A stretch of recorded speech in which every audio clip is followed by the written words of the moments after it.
This is a very interesting bicycle problem that we are going to discuss. Let's start the problem.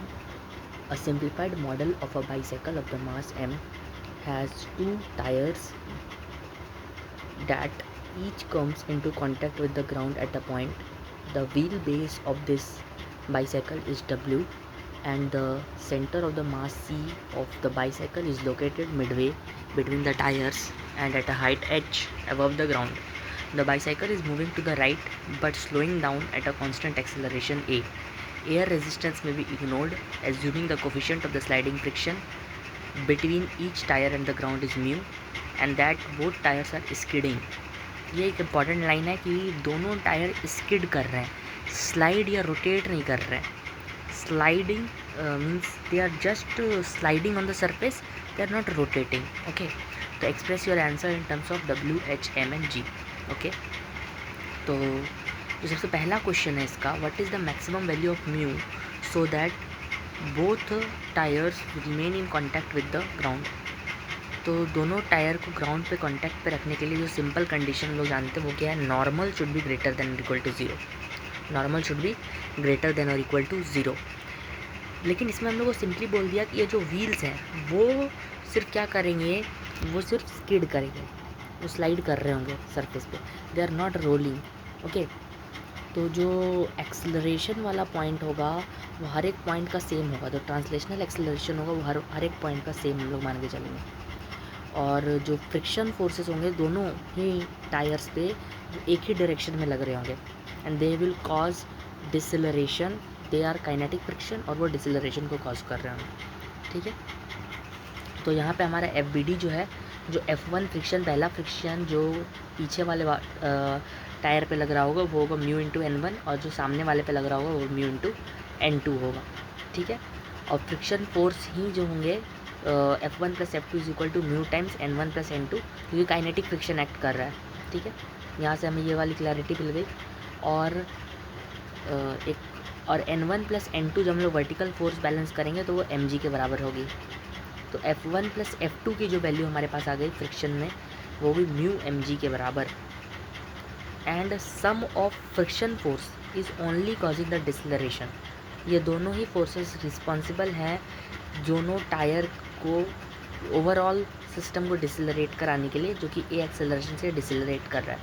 तो F1 plus F2 is equal to mu mg and also F1 plus F2 is equal to m into A.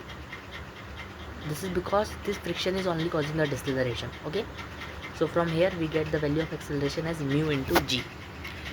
Now we know that about center of mass there is no rotation, so net torque about center of mass we can directly write it as 0. So N2 का torque will be N2 into W by 2 minus N1 into W by 2 minus friction will also apply torque, so F1 plus F2 into H is equal to 0. Both the friction will have the same sense of torque about the center of mass. Okay, so from here we get another relation, that is N2 minus N1 is equal to 2 mu mgh by W, and one more relation we have, N2 plus N1 is equal to mg. On adding both the equations we get the value of N2, and on subtracting equation 2 with equation 1 we get the value of N1. And we know for the tires to be at contact, as in question it is given, N1 is greater than or equal to 0. Okay, so from here we get that mu is less than equal to W by 2h. W by 2h, so maximum value of mu will be W by 2h. This will be option number A. As per the question, I think it is option number A. Okay, W by 2h. Second question, it is asking the maximum value of what is the maximum value of A so that both tires remain in contact with the ground. So for both tires to remain in contact with the ground we got value of acceleration as mu into g. In this equation you can see we got the value of acceleration as mu into g, so directly we can see. And the maximum value of mu we got W upon 2s, so maximum value of acceleration will be simply Wg upon 2h. Wg upon 2h. This is the final answer. Remember, this is the case when the wheels are not rolling. But if the wheels start rolling, the direction of the friction is very, means you have to, at different cases it will be different. It will also depend on how the tension of the chain is acting on the rear wheel, and how we are just analyzing the problem at which situation. So direction of the friction in that case will not be easy to convey. But if there is no chain in the cycle, जब कोई भी chain नहीं होगा cycle में, तो chain का कोई भी टेंशन नहीं लग रहा होगा, तो उस केस में अगर ऐसा ही प्रॉब्लम क्रिएट किया जाता है, तो हम ये बात कह सकते हैं कि ये दोनों ही फ्रिक्शन जो होंगे वो आपके फॉरवर्ड डायरेक्शन में एक्ट करने लग जाएंगे. अब ऐसा इसलिए होगा क्योंकि लोअर पॉइंट का जो for rolling motion, the lower point का जो एक्सेलरेशन होना चाहिए वो सरफेस के बराबर होना चाहिए, और सरफेस का एक्सेलरेशन 0 है, तो लोअर पॉइंट में एक जो एक्सेलरेशन होना चाहिए वो 0 होना चाहिए.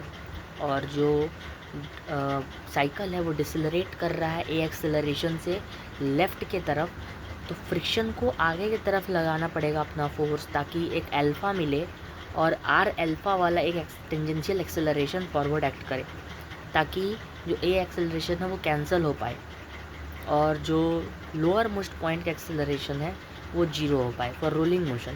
तो दोनों ही टायर्स पे वो फॉरवर्ड एक्ट करेगा अगर चेन का टेंशन को हम लोग नेगलेक्ट करते हैं तो उस केस में. But in different scenarios like brake लगाते टाइम या during motion with chain, direction of friction will vary. Direction of friction will vary, but remember that the acceleration is always the same, because it depends only on the horizontal motion. So acceleration for maximum acceleration in this case, or in the case when there is rolling, will be the same. Okay, so you can analyze the problem and solve it. Is a very nice problem. It is a conceptual problem कि जब वो role नहीं हो रहा हो, simply skidding हो रहा हो, तो फिर हम लोग प्रॉब्लम को कैसे सॉल्व करते हैं. This is the simple explanation. Thank you for joining the session.